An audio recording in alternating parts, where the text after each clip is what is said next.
Welcome into First Things First. I'm Sarah Kustak alongside Chris Broussard and Doug Gottlieb. We, of course, are filling in for Jenna, Nick, and Chris. Good morning. How are we doing Thursday? Great. Kind of bummed out. Tough night. Tough night. Like, we're all ball people, right? We love nothing like a full gym. The president of the United States, 44 there in attendance, and yeah, the ex-president. Like 30. Well, you're always a president. I feel like you're always the president. Anyone who is watching the show knows exactly what you're talking about. But if not, we start with the top story: Zion Williamson and Duke, and Zion suffering a mild knee sprain after blowing out his shoe less than a minute into last night's huge rivalry game against UNC. The Blue Devils never recovered. UNC rolled to an 88-72 win at Cameron Indoor. Zion will be reevaluated today. But, Doug, does last night show that Duke can't win a title without their star? Oh, there's no question they can't. I mean, this is a top-heavy team. No, cannot. Without him or without any one of their big three. I mean, they only have 3.5 guys that can score. And I thought R.J. Barrett showed some of his flaws as a shooter, and he gets a little bit selfish. Plus, there's not a lot to pass to. Yeah. Trey Jones can't really score. It's Tyus Jones' brother, who was the point guard last time they won a national title. And as good as Cam Reddish is, like, he's just kind of a shooter. No, this team is built for that big 3.5, if you will. By the way, I noticed you almost said Blue Demons. As a former Blue Demon, you did kind of throw it in there, right? You want to throw it in there. Blue Demons. But look, the whole deal is how we're all bummed out because we want to see Zion, against North Carolina, and you just want to see more of this kid. And we have an equipment malfunction with Nike where I'd never seen that before. Never seen that. I've blown out shoes before. I blew out a shoe, a Nike shoe in the NCAA tournament, probably half as bad as that. But the entire sole came off of it. But you still, the fact that you blew out a shoe, so obviously other people have done that as well. Wait, where did your shoe come apart? On the side. So it was the side panel? It was a side, and the side panel came out similarly like that. You didn't get injured. No, I mean, it was fortunate. It was the old GP2 shoe, the glove shoe. Those are cool, not Nikes, whatever. Second round of the NCAA tournament, blew it out, and had to wear some shoes that somebody else one of the walk-on shoes. Like, come on, dude, you're not going to use them. Give me your shoes. But that was scary, right? It was very scary. It's scary because the way he fell, the way he kind of split like he did. Right now, obviously, they're calling it a mild sprain. Hopefully, that is the case. They're going to get a fuller diagnosis today. To answer your question, look, I had them, and I know who knows who's going to win the tournament. I had them as a favorite going in with Zion. Now I don't have them as a favorite, obviously, but I still give them a shot. I think you've got, you got two of the top, guys that are supposed to be top 5 picks, top 6 picks in the draft. You've got a great coach, and obviously Coach Krzyzewski. So I give them a chance. I think they still are a top 10 team in the country, even without Zion Williamson. No, you got R.J. Barrett. Is still a great player. They are, but there's 5 guys on the basketball. They have 3 guys that literally can't score. Other guys can step up. No, but last night, look, they lost to Syracuse. Let me. It's last night means nothing. Right. Whenever you have an injury like that, to the mental and emotional distress that a team goes through. You're accurate. We saw it last year with Boston. Yeah. Yes. Boston Celtics, Gordon Hayward goes down. They lose their next 2 games, or including that one, and then run off 16 straight wins. So, again, I'm not saying they're a favorite. I do still think they're a top 10 team because you have major talent. You know how important guards are in the tournament, and you've got some good ones there. And R.J. Barrett is the type of guy that can win you games, I think by himself. And I think some of those other guys will, while obviously they can't replace Zion, but they can step up their games and do more now that they'll have more of an opportunity. Jack White's missed 25 straight 3-point shots, and he's been wide open. Delorier can't do. Well, listen, this is what we experienced last night is the curse of the one and done at a place like Duke. They cannot fill out their entire roster with the types of players. They used to have depth. But take a Jordan Tucker. So Jordan Tucker starts come off the bench some from Butler. He was there for 2 games last year and then was like, I'm out. Why? Because he knew these guys were coming, and he doesn't want to come off the bench for his first couple years, worrying they're going to keep bringing in guys. So the disparity between the top 3.5, the top 4 freshmen, and everybody else. I get that, it is a cliff. It is a cliff. Okay, but top 5 NBA picks. I understand. That would be true on virtually any team. They've suffered 3 losses outside of they lost to Gonzaga, right, early in the year. But when they lost, they almost lost to Florida State. Should have lost to Florida State. That was when Zion got poked in the eye. And then they lost at home to Syracuse. That's when they didn't have 2 of their starters, right? And then they lost last night. And I would agree that last night, in the context of the game, it was completely deflating. Everybody who likes, you don't even have to like basketball. You click it on, you want to watch the kid play. You want to watch North Carolina play. And Luke May, who looks like he's a rec leaguer, dropping 30 and 15 against them. Right. Like, you want to see it. And it changed the dynamic of that game. But I'm just telling you, like, there's a flawed roster composition to begin with in that they only had 3 guys that can score. Now you only have 2 guys that can score, and only one of them can really shoot. Like, they got no shot, less than no shot to win a national title this year in college basketball if Zion Williamson doesn't come back and play. Okay, let's get back to Zion, the expected top pick in next year's NBA draft. He's going to get reevaluated today. We certainly don't know the severity of this injury, but regardless of that, do you believe that Zion should shut it down for the rest of the season? I want to know more about the severity. I got to hear more. And if I'm him and his family, I'm also getting a second opinion. I think you should. I mean, we know how important this kid is in his future. Get a second opinion. If it's just a mild sprain, it's not going to hinder him. It's not going to slow him down at all. I'm fine with him playing. But if he wants to shut it down, if it's remotely serious and hinders him in any way, and if it's you can go play, you're not going to further injure it, but it's still bothering him a little, I would sit. I just don't know when we've gotten to this place of shut it down because you could get hurt. He got hurt. It's not. No, I understand. Because then you're right. He could have sat out last night if it's just you could get hurt. Yeah, but he got hurt. I understand, and I'm with you. And I do think that I know there's some belief, whether it's in some parts of the media or maybe in fandom, that Mike Krzyzewski simply wants to win another national title. He's going to play him whether he's healthy or not. I don't think that's the reality of it. The reality of it is they're going to get the best medical treatment possible, and they will get a second opinion. And by the way, no one ever gets a second opinion on good news. You ever notice that? No one goes like, hey, Mr. Gottlieb, you don't have cancer. Sorry, Doc, I'm going to have to get a second opinion. But that's the question, though. That's the question. A doctor may say, you're fine, sit 2 to 3 weeks, and where that may be the situation that you want to get a second opinion. I don't know when we've gotten to this. I understand there's a portion of people that somehow think these kids are just used and abused and spit out. Like, look, Zion has benefited. It's been mutual benefit, has benefited from going to Duke. He was a YouTube sensation. But if you ask any scout, they're like last year, he was a little thick. He didn't necessarily play that hard. Didn't move that well. I don't know how well he shot. And then the second you play for Mike Krzyzewski, it's like you're a member of Skulls. Remember that movie Skulls, where it's like a member of a secret society. In addition to which, he's fixed. You don't think he would have benefited going wherever he had gone?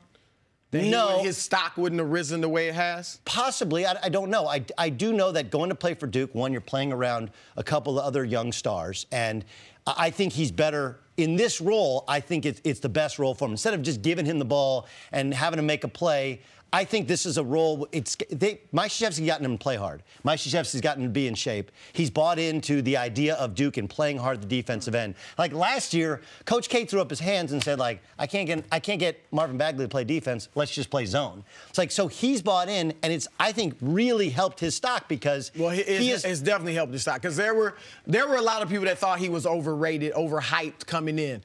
That said, I think he would have benefited anywhere. I mean, with his talent, he may have done even more elsewhere if they had given him the ball or, just played somewhere else. So, look, this has come from, Nick Bosa did it in football, and it's not just fans and media. As you mentioned, Scottie Pippen said a month ago, and I know Pippen's made some statements, but Scottie, it doesn't mean everything that comes out of his mouth is going to be crazy. Yeah, he said a month ago he should shut it down. Marcellus Wiley, another pro.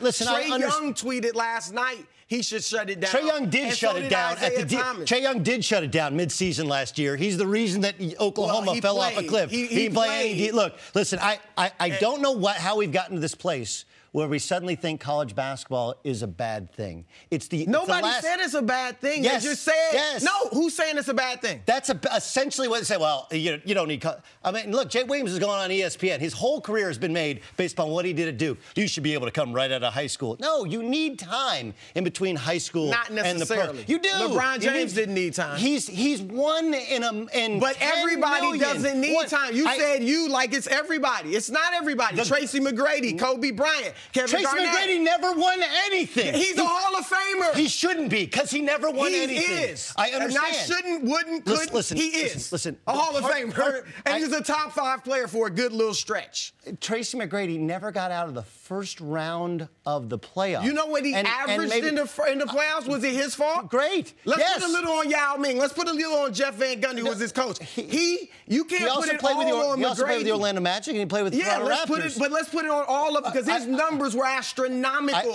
in the playoffs. I understand. The point is that some of the things that were missing in his game, and people missing in some of their lives, and Dwight Howard and his inability to, 1, develop his game, and 2, develop as a human being for the greater good. For Charles 99, Barkley threw somebody through a window and went to college. Allen Iverson didn't want to practice and went to college. Doug, it's a different individual. I understand, but look.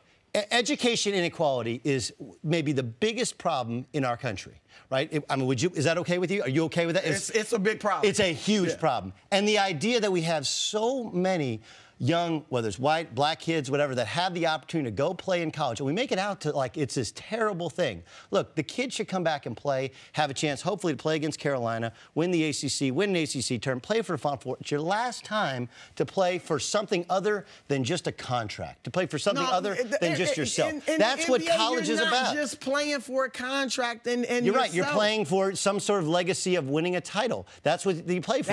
This is about playing for the name on the front of your chest and the guys that you go to school with, the guys that you hang out with, guys that are your contemporaries that are your age. That was good in the 50s. We've got 3 hours left to discuss this. We're going to take a quick break coming up. Doug, more people trying to respond to you. Odell Beckham Jr. responds to Doug on Twitter. That's next on FS1, and you can always check us out on the Fox Sports channel on SiriusXM. We'll be right back. Here's a quick and free way to finally stick to your New Year's resolutions. Start listening to podcasts on Spotify. With more than 150,000 podcasts, including many of the world's most popular self-improvement shows, you can learn how to balance a budget, balance your diet, and even learn how to feel balanced while meditating. All podcasts on Spotify are free, and you can download episodes for those times when you've gone off the grid, to get all that newfound balance back into your life. So start the year off right and start listening to podcasts on Spotify. Moving on to Odell Beckham, who we've discussed on the show a bit this week after Jay Glazer made the bold prediction that he'd be dealt this offseason. Doug, you made the point that Odell is about himself and not about winning. Well, that got Twitter fired up. A Giants blogger tweeted that Odell is literally only about winning, to which Odell replied, literally the only thing I care about, winning. Bleep out of here to anybody who don't see or isn't able to comprehend that.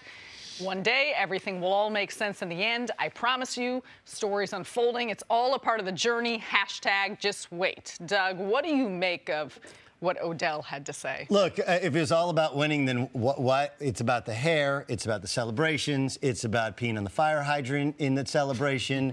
It's not about playing through injury or was he lightly suspended at the end of the year? Like, if it's about winning, make it about winning. Make it about the team. And Jay Glazer makes very few predictions, if ever. Right? He knows 50 times more than he actually relays, and he's an incredible wellspring of information. He really is. And so and Jay Glazer actually kind of doubled down on this yesterday as well. And so when Jay Glazer's talking about it, when other people in the NFL are talking about the viability of trading Odell Beckham Jr., who's just coming into that big new contract, and you're coming off another disappointing season from the Giants, and I'm not laying all the blame on OBJ, not in any way, and I'm not arguing that he has elite top 5 wide receiver talent. I'm telling you that there's a trend in the National Football League where they want character and culture and guys that get along and guys that are willing to block, guys that are willing to play through injury, maybe even more so than the guys with the top-end talent. When you're hearing enough whispers from the NFL, the only possible explanation is Odell Beckham Jr. is about the one-hand catches and about me, instead of about winning games, and that's what the Giants are more focused on. Well, you heard, like you said, Jay is plugged in. He may know stuff going on in the locker room, stuff going on between Odell and management that we just don't know about. I would say this, though.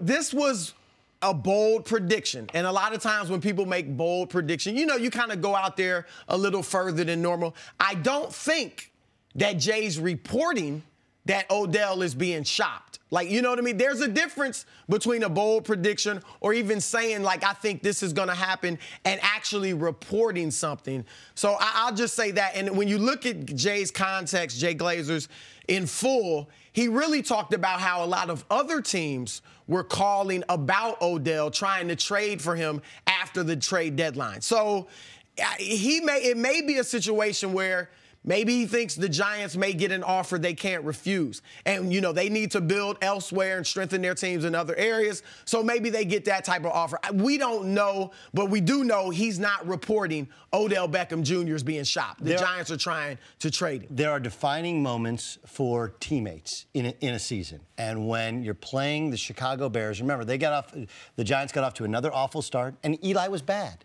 And their offensive line that they tried to fix. You're talking about for the season? Yes. Eli was bad. Their offensive line, they tried to fix it and move Eric Flowers over to right tackle, and that wasn't working. And they was trying to figure some things out. And you're playing the Chicago Bears. It's an onside kick, and the guy who supposedly has the best hands in the National Football League, right? Like, we can argue the route running. We can argue whether or not he high points the ball. Like, he's as good as anybody at all of those things. But he has the best, and he made a business decision. He made a business decision.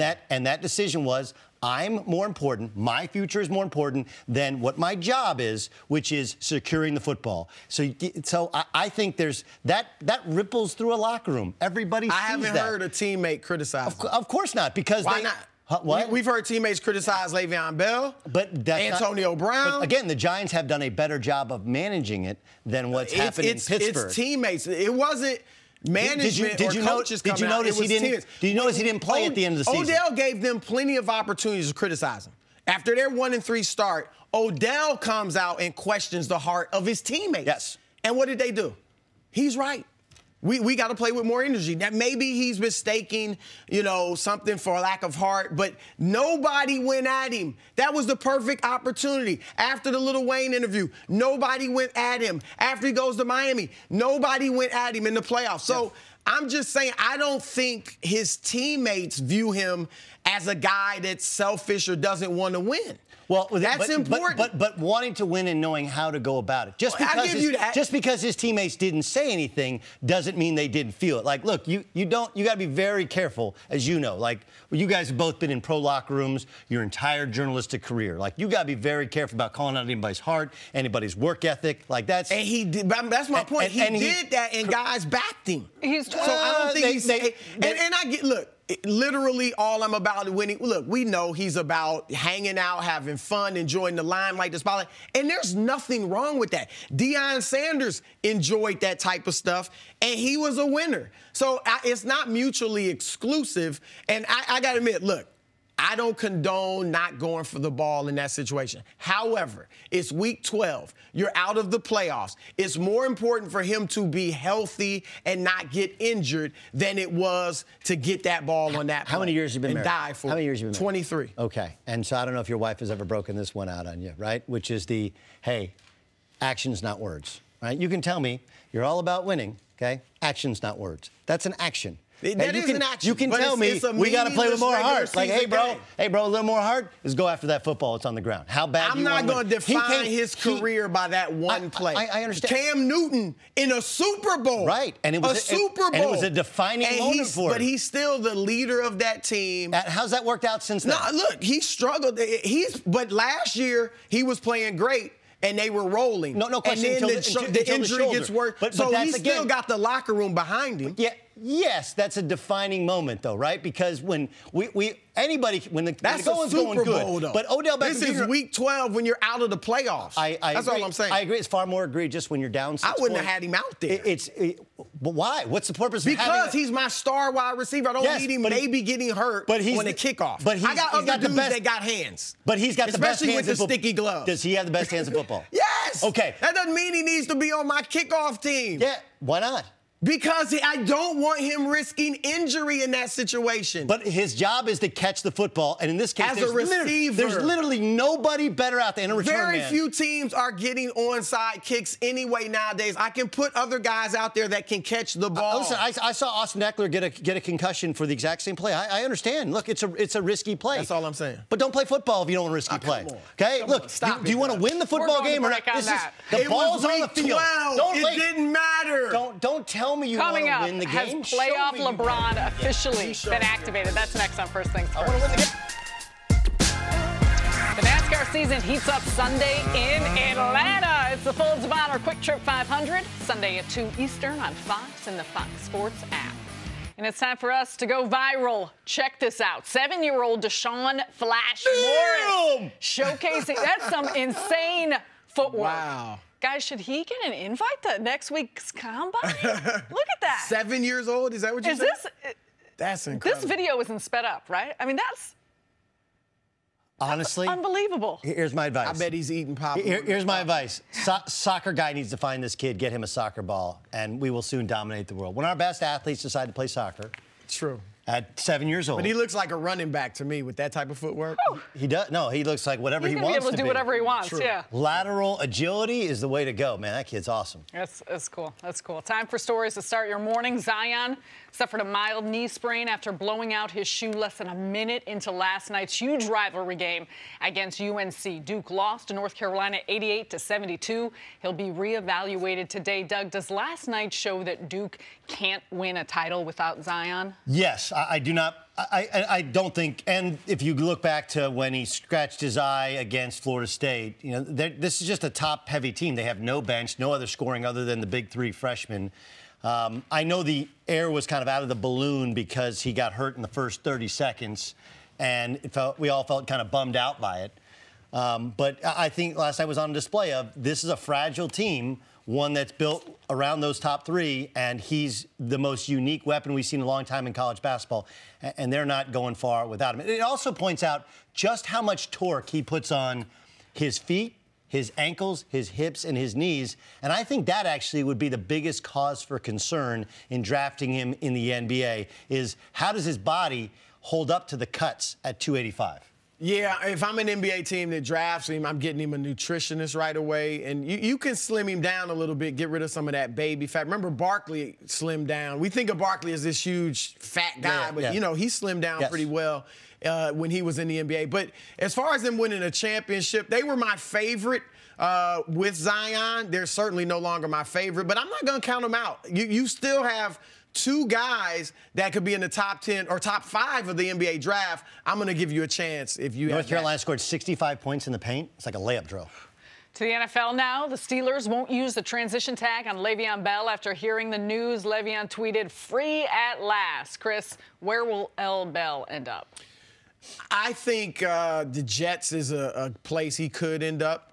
Indianapolis is certainly in the hunt. I think either of those teams would be great. I'd love to see him in Indianapolis with Andrew Luck. They have some money, so maybe they can get him. But I think the Jets is the team I'd bet on. As much as I like Le'Veon Bell, as much as I think he can help Sam Darnold, not only as a runner, but a catcher out of the backfield, a receiver, I wouldn't give him. He's talking about reportedly $50 million over his first 2 years. There's no way I'm paying a running back in the NFL that much type of money. Yeah, look at Todd Gurley. Todd Gurley's a perfect example of it, where C.J. Anderson yesterday said, and I believe it was on FS1, said that Todd Gurley was more hurt from the attrition of the season. And Todd Gurley is a guy that... And he's much younger. He's much younger. Okay, and they tore up that contract a year early, and that's not a good sign. Teams understand, like, you can't put all your money in one running back. The Jets need an offensive line. The Jets need wide receivers. Like, they need everything. It's like one of those things like, well, do you want to get a new fridge or do I want to get a new big screen? Sure, but I got to get new floors. I got to get new windows. They may be bidding against themselves, and so they may not have to pay. I don't think he's making back the $14.5 million that he lost from last year. Finally, Kyrie Irving seems fed up with all the free agent speculation after this viral video of him and Katie speaking in the tunnel at the All-Star weekend. Spurred on free agent buzz, Kyrie responded to the craziness. Take a listen to what he said. A human being talking to another best friend of mine, like, it's just crazy. You know, this is the stuff that just, like, just doesn't make the league fun. Like, it doesn't make the league fun. Nobody helps promote the league even more by doing bull like that. Of just fictitious putting things on, like, what we're talking about. Like, it's crazy. I guess that's what you want. Cris, what do you make of Kyrie's comments? I get the frustration. I mean, obviously, you know, every one of those conversations he had with KD, there was something to him in Miami with KD. He waited on the floor. He was like the last player to wait on the floor while KD was giving his acceptance speech, if you will, for the MVP of the All-Star game. And then what we just saw, they all may have been innocent, innocuous conversations, just two friends. And so I get the frustration of maybe everybody's blowing it out of proportion and all that. I understand that. But what Kyrie has to understand is this is a part of the job. He said it doesn't make the NBA fun. Okay, there's plenty of other things that do make the NBA fun. You benefit greatly from this. And every job has an aspect of it that's not fun. Most people's jobs, or a lot of people's jobs, the whole job may not be fun. So anytime you're in the public eye, athlete, politician, the president of the United States, us, you know, you get criticized when you're in the public eye. And the better you are, the higher you rank, the more you're going to be talked about and criticized. He was interviewed by Rachel Nichols of ESPN, and he said, I get it. This type of media coverage and scrutiny follows the great players, and I'm thankful to be a great player in this league. So he seemed like he got it. I get the frustration. Most people would be frustrated with it. You're psychoanalyzed, and all the speculation may completely be wrong.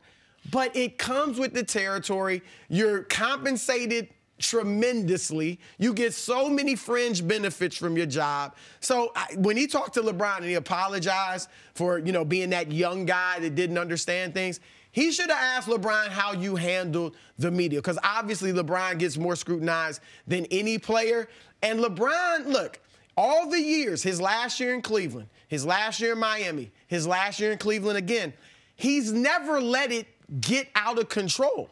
And obviously everybody was speculating, but he's always somehow been able to just not let it ruin that season for his team or himself.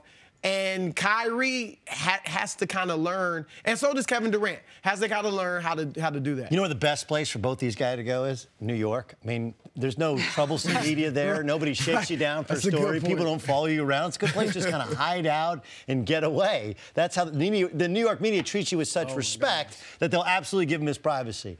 I'm with you on.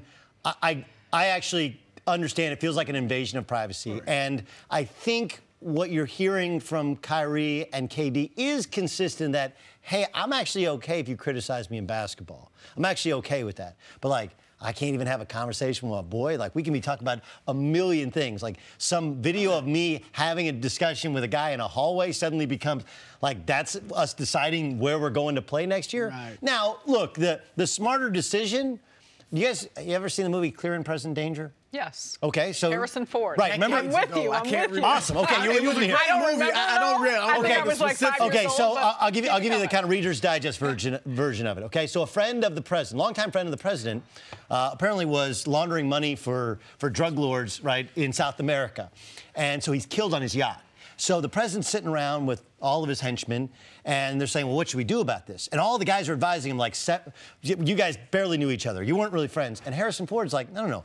Don't say you were friends. Say you were lifelong friends. Because the second you say there's nothing to it, that we're not that close, the media is like, wait a second, you guys grew up together. There's photos of you. Right. He could have, had he just said, like, man, we were just talking about what we did for dinner the night before. Like, had he acted like it was no big deal and not been defensive, it would have gone away. But instead, now you're like, wait a second, there's something to it. They must have been plotting. They must have been talking about which media members do you want to plant stories in.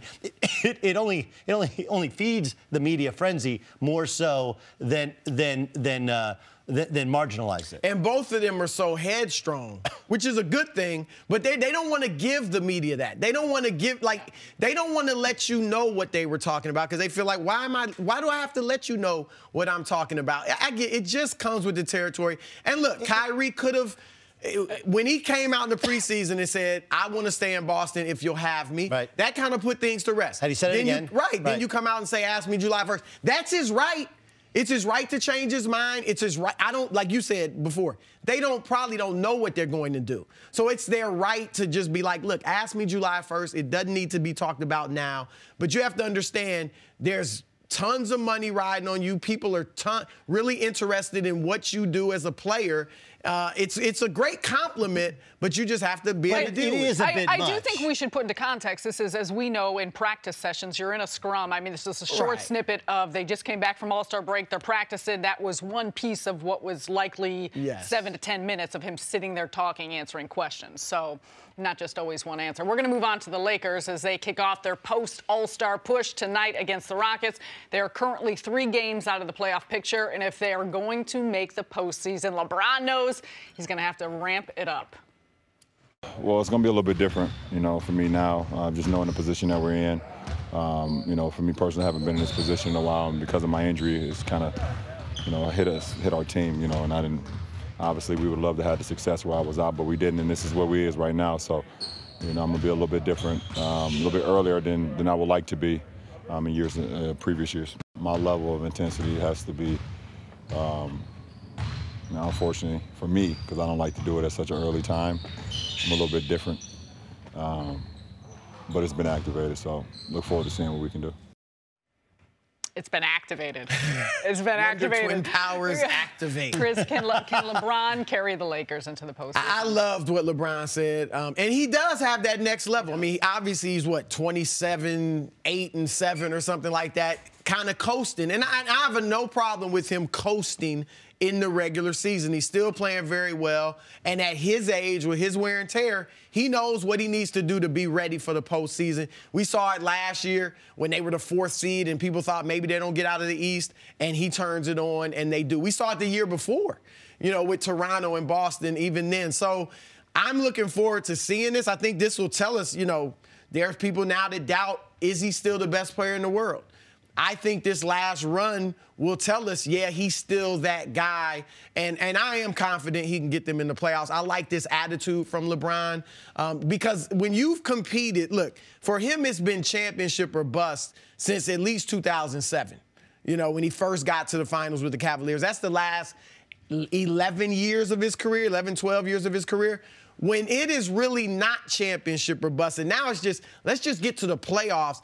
It can be hard to get motivated to do that, especially when very likely Golden State is waiting for you at the end of the tunnel, So to hear LeBron talk about this, it's definitely important for us to make the playoffs. I like it, and I think he'll get them in. I think he'll get them in, but I think it's, the margin for error is really slight. They have the 4th toughest schedule in the West. There's a window here early on in the last part of the season where they play the Pelicans, the Grizzlies, the Pelicans, and then I think they play Phoenix like a game after that, right? Those are the ones you have to win. Like the troubling part wasn't even losing to the 76ers because they stole one in Boston. It was, how are you going to lose to the Hawks when they're seemingly trying to lose games, right?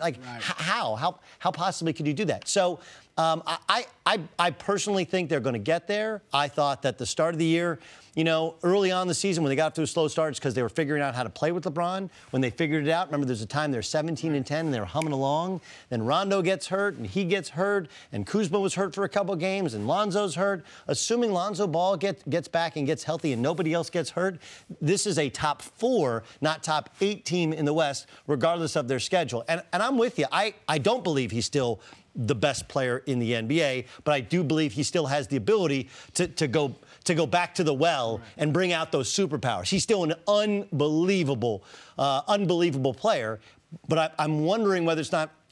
There was an old video game, RC Kart. You guys ever play RC Kart? And you'd hit the nitrous, and that's when you would take off, right? But at some point, or like a turbo in Madden, right? When you have the turbo button, if you hold it down too much, you don't have any more turbo left. I do wonder, is there going to be a time when he tries to go to the well or hit that turbo button and there's nothing there? It's like, yeah, now I'm going to start playing hard. Like, yeah, but now you're 34. Right. It's just different. I'm fascinated to see, but I think they get there. Will his approach help some of the younger? Everyone's trying to acclimate themselves to one another. Some of these younger players trying to figure out their role, how they fit with LeBron on the floor. Will his mindset and approach now, as he brings it back to this group, help some of the younger players understand exactly what they need to do on the field? I think it will, because this is a learning experience for all of these guys. And we know that even if they get to the playoffs and get swept by Golden State, it's still good for these young guys to go through this. You have to learn how to win. You have to learn what it's like to play in these must-win situations. And really, these last 25 games, we could argue, are like the playoffs for them. So they're going to see him ratchet it up. I think this will be a great learning experience for these guys, because we're all assuming that they're going to be gone. Maybe not. If they don't get Anthony Davis, then this is going to be your team. You make some additions, but Kuzma, Lonzo, Brandon Ingram, and all these guys, they may be who you're playing with the next couple of years if you're LeBron James, if you don't get that huge trade. I believe that huge trade that was proposed on Twitter was really being leaked from the New Orleans Pelicans, that they weren't throwing in all of those guys, because they do actually value these young players. Your pick, you can get a few of these. Right, you can get a few of these guys. You can't have all of them. That's because they actually think, like, Kyle Kuzma's a borderline all-star. They think Lonzo Ball still has a chance to be special. Maybe not an elite number 2 draft pick, but he's great defensively. He's the best advanced passer in the NBA, and he's a Swiss Army knife in that he can probably guard 4 positions. And the way you play in basketball, that's invaluable. So I think they want to see it. But there's 2 different NBAs, right? The NBA of all these other teams that don't matter, and guys are periodically playing hard and dialing up in the fourth quarter. And then there's the real games. And I still think LeBron wants to see how these guys play. And the front office wants to see, all right, like Kyle Kuzma, we know you can put up 25 and 30 in one of those other games, but can you put it up tonight against the Houston Rockets? Can you guard your position? Can you switch off on a James Harden and not foul and keep him away from his left hand and make him take contested shots? I think this is a great litmus test for these young players, as well as for LeBron James. How does his body react when he can't take a day off, when he can't dial it back because the team's not good enough for him to mail it in for a game or 2? They need to win as many as possible. I also think Rajon Rondo is going to be an integral part of helping them get it together. He's missed over 30 games, 34 games, I believe. But just the understanding of what it takes. People are making it, they're not making the playoffs. You're not looking at the context. LeBron's injury, Rondo's injury, Ingram, Kuzma, Lonzo. And I mean, they have it in the roster makeup. It doesn't really fit that well. Activated. Coming up, who is to blame for all of the Steelers' struggles? That's next on First Things First. Welcome back to First Things First, and we welcome in Super Bowl champ Plaxico Burress. Thanks for being here, Flax. Thanks for having me. How's everybody doing this morning? We're doing well. You at least can relate to Doug's comments about the video games, right? Absolutely. You were on top of it. I screwed it up. Yeah, it's actually RC Pro-Am. It's not RC Kart, but it's okay. I was dominant in double dribble blades of steel. Double dribble blades of steel was my jam. I bet blades I was pretty steel. good in television Nintendo. back in the day. Spades. That's what we're going to get to. We need Plaxico here for that. Let's get to the team that you spent 6 seasons with, the Pittsburgh Steelers. There's a huge transition coming in the Steel City. Pittsburgh is working on a trade for Antonio Brown.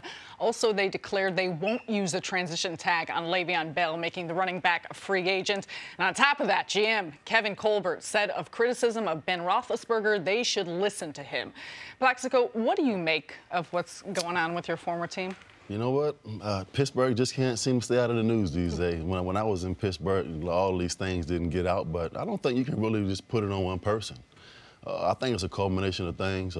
Antonio not winning, not making the playoffs, and things like that. But I think there's some things going on, with him in the organization, between him, Ben, and some different players that those things are not going to get out. They're not going to talk about it. We really don't know what those things are. So all we can really do is just, try to figure out and speculate. But I don't think you can really put it on one person. I really don't think you can. I think I think that course has run its time between, Antonio and the organization. He wants to win. Everybody wants to win. But we don't make the playoffs, and the expectations in Pittsburgh are so high, and you don't get to where you want to get. I think everybody's just a little frustrated. It's interesting because Big Ben, there's been like 2 Big Bens. The early Big Ben had the issues off the field, and then the motorcycle accident as well that so many people have forgotten about. Mm-hmm. Then there's the now Big Ben, which is, does he want to retire? Does he want to come back? This was weird yesterday for Kevin Colbert to come out and go like, when somebody asked him about his comments on his radio show, no, he shouldn't stop making them. You guys should listen to him. Right. They went all in on Big Ben as a guy who played there. Granted, different Big Ben back then. What do you hear? What do you take from that? You know, having played with him and having a personal relationship with him, you know, he's not that kind of player that's going to, you know, get up in front of the camera and in the media and really, you know, put his players down. You know, every interaction that I've had with Ben, you know, playing with him, he came in as a rookie. I was in my 5th year. And our dialogue was, hey, you know what?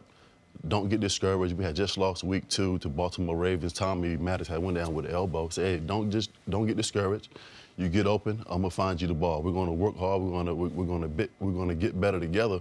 But at the same time, like the communication was different because we have veterans like, you know, Alan Faneca, Jerome Bettis, you know, Jason Guild, and guys of that nature who you know, they got the ultimate respect.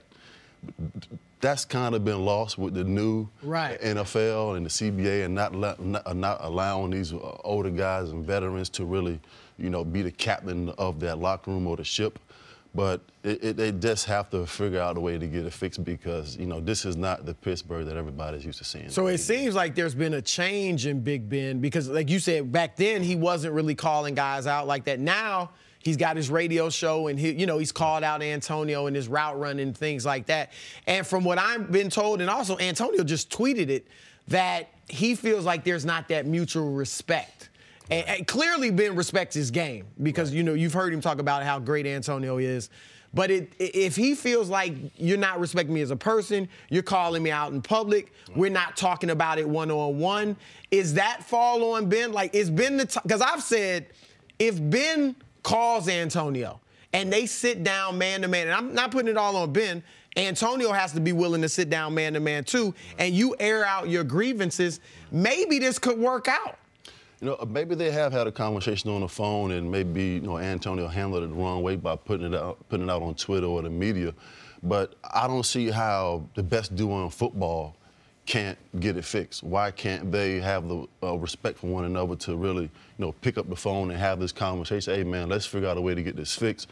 We have a Super Bowl caliber football team. You know, we're the best duo in football. Let's get this thing fixed. And for some strange reason, they just haven't been able to do that. You know, you're talking about two basically Hall of Fame players that can't coexist together. It's just something that you haven't seen before. And maybe we've also forgotten the Le'Veon thing also threw this thing awry. And then, but the way the Le'Veon thing went down, where the entire offensive line, I'd never seen this before, turns on Le'Veon in a contract dispute. That never happened. Guys always protect their guys because everybody wants everybody to get paid, right? That's the players against management. Doesn't that signal that there was something amiss when you see something we've never seen before in the NFL? Yeah, I was kind of shocked by that, you know, myself, because being a player and being in a locker room, we kind of have this code of, you know, let everybody handle their business on the side, and we come together as men and play football and, you know, and try to have success and go out and win championships. But when you have your own players, you know, coming out and kind of putting you down in the media, it kind of hurts a little bit because you're going out there also every weekend, every Sunday, you know, fighting to win a football game. But when your offensive line, the guys that are blocking for you are not, you know, supporting you, then those kind of things hurt as a player. There's been talk about Mike Tomlin not being enough of a disciplinarian. James Harrison has come out and said on the air many times he needs to be harder on guys. You know, what do you think about that situation? You have to play within the Pittsburgh Steelers organization to really understand what that locker room is all about and what that group is all about. It pretty much governs itself because they put the onus on the players. Hey, you know, you guys are grown men. You conduct yourself that way. Come to work, be professional. The standard is the standard. Let's go out and win football games and play Pittsburgh Steelers football. So I understand what that locker room is all about. It's unlike any place that I've ever been as far as, you know, playing in the organization and playing on other teams. But that locker room is a special place. I've said on several accounts that, you know, guys like myself, and you look at how many guys left, and you go somewhere else, and you're like, man, wow. You know, it's really like a special place, and you end up going back. And, you know, I hope that Antonio doesn't put himself in a situation to where he goes somewhere and it's all, like, strictly just business, and you're like, man, I really left a special place. Lexico, thanks for being here. We're going to see you a little bit later in the show. Coming up, should the Cowboys make Dak Prescott the highest-paid player in NFL history? That is next on First Things First. Back here on First Things First, and we are going viral. Zion Williamson suffered a mild knee sprain after blowing his shoe less than a minute into last night's game against North Carolina. But before the game, he was all smiles with Todd Gurley, visiting with Coach K and the freshman phenom. That's nice. Gurley's like, I could use you blocking me up front. Can you imagine him in a helmet and shoulder pads? No. I could not. Tight end. Like, this is like people. And the quickness, the explosiveness, the agility. Well, it's like that. People have said that about LeBron James, who was a good football player in high school. Like, All State. He wouldn't be good at football. You're right. He'd be great at football. No, he doesn't want to go over the middle. You know who wants to go over the middle? No one. No one wakes up in the morning, even NFL players, and goes, I can't wait to get ear-holed today, right? So the idea that LeBron would suddenly be scared of contact. He'd have been a tremendous receiver or tight end in the NFL. More tight end, kind of stiff in the hips. Because, Ohio's a football state. Yes. And he was all state as a junior or sophomore. You know, well, so the difference, though, is I do think that Zion's looser in the hips than LeBron is in the hips. Like, he moves really well laterally. Now, some of it is how LeBron built his body once he got to the NBA. But they'd both be freaks on the football field. Without a doubt. All right, moving on to the Cowboys, who have a big decision to make this offseason, whether or not to pay Dak Prescott big quarterback money. The Athletic called this the largest contract quandary in Cowboys history. Cris, should the Cowboys pay Dak Prescott whatever it takes? No, because what the Cowboys have to do, here's what I would do if I'm them. I would offer him a contract now in the range of 20 to 22 million annually, okay, which is below what they're paying the top quarterbacks, obviously. If he's ready to sign it, great, I lock him up. I can't go past whatever that number is. I'm assuming it's something like 22. I can't go past the number that if I go over it, I can't bring back Ezekiel Elliott or Amari Cooper or some of the other guys, because Dak Prescott is not the type of quarterback that can carry a team by himself. I'm not saying he has to have everything perfect around him, but he needs other guys. And so if it's he's not Aaron Rodgers where he's just gonna carry me. So, and I think he needs to realize that. If I'm Dak, I would rather be in Dallas where I can win and I can keep all my guys around me that help us win than to go elsewhere for the absolute top dollar and we're 6-10 every year and I become irrelevant. And so now, if he wants more, if he's not willing to play for that, then I'll let him play this year. And if he leads us to the NFC title game or the Super Bowl, then I'm willing to pay him more money. But I haven't seen enough yet to make me just gonna open up the vault and tell him take whatever he wants. I agree with you on almost every front. There's a couple other parts to it, right? Remember, Zeke gets suspended last year. That's why they don't make the playoffs, right? It wasn't, Dak was still there. Right. And look, there's other flaws. Their play calling has been rudimentary, but you have to ask yourself, was their play calling rudimentary because that's the play calling, or was it rudimentary because they felt like there's a limit to what Dak Prescott can do? And I would say probably a little bit of both. And I actually feel for Dak Prescott because he's being paid at a rate commensurate with that of a fourth-round pick when he's been the starting quarterback and he's watching everybody else make their rookie deals dwarf his in comparison. So he's like, look, you should be paying me for what I've been giving you over the first 3 years of my career. So I'm with you, but look, there's some other stuff. Amari Cooper's deal spikes to $14 million. That's the reason the Raiders got rid of him. Wasn't they didn't like him. They just weren't sure he was worth the $14 million, and then you're going to have to extend him. Yep. So there's going to be some creativity they're going to have to take there. And I think the big discussion is you got to go to Dak, and whether or not you say he's a top-end quarterback or not, because guys don't want to hear that. And he was kind of feeling himself going back 2 weeks ago. You know, they asked him about would he take a Tom Brady discount, and he's like, hey, he's not even the primary breadwinner. Not everybody has that. He was feeling himself a little bit there. And so many other quarterbacks have been overpaid simply because they're the next guy to be paid. I think there has to be an honest conversation there where you don't have to call out his top-end potential. You just go like, look, we want you to be the face of our franchise for the next 10 years, not the next 3. And the best way to do that is to manage this cap. Look at the top-paid quarterbacks and look at the fact that most of them didn't make the playoffs. We got to put a team around you so we can elongate your career. And if he takes that bait in negotiation, sure. But I'm with you. I'm 20 to 22. If I can get him for less than that, you know, maybe you got to lop in different parts of the signing bonus and different roster bonuses, and you're on the hook for 3 years when you really only want to be on the hook for 2 years. But here's the thing about the Dallas Cowboys. they have leverage if they want to use it. He could play under his rookie deal for one more year, and then they could franchise tag him. If he doesn't like that, they could franchise tag him again. He's theirs for at least 3 more years, if not 4 years. Yeah, they don't have to. You're right. They don't have to, because the third year of the franchise tag is the quarterback rate, which, by the way, he's a quarterback. So he's kind of screwed in this deal. So I think there's a smart negotiation. And remember, the franchise tag does hurt you because dollar for dollar counts against the cap.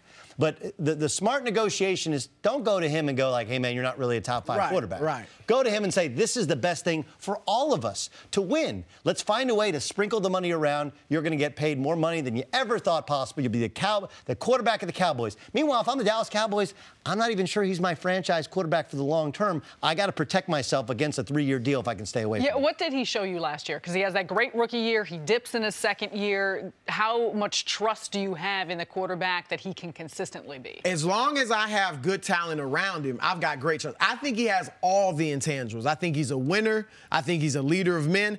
I think he is a glorified game manager. I say he's a game manager who can make plays, not only with his arm occasionally when necessary, but with his legs too. So, I'm not calling him Mark Sanchez.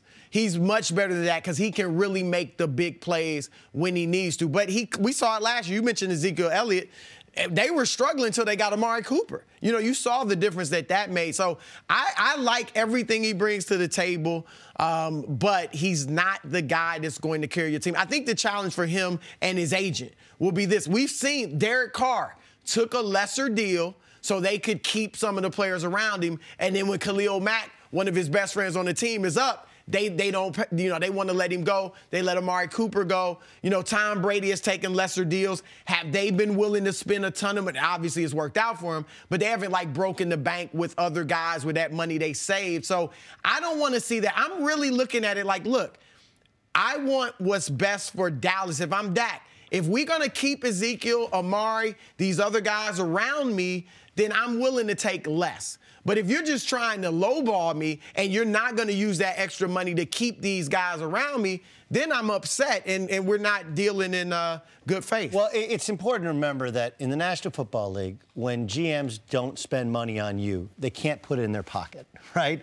There's not just a ceiling, there's a floor. Right? There was about 10 years ago, they had a cap-free year.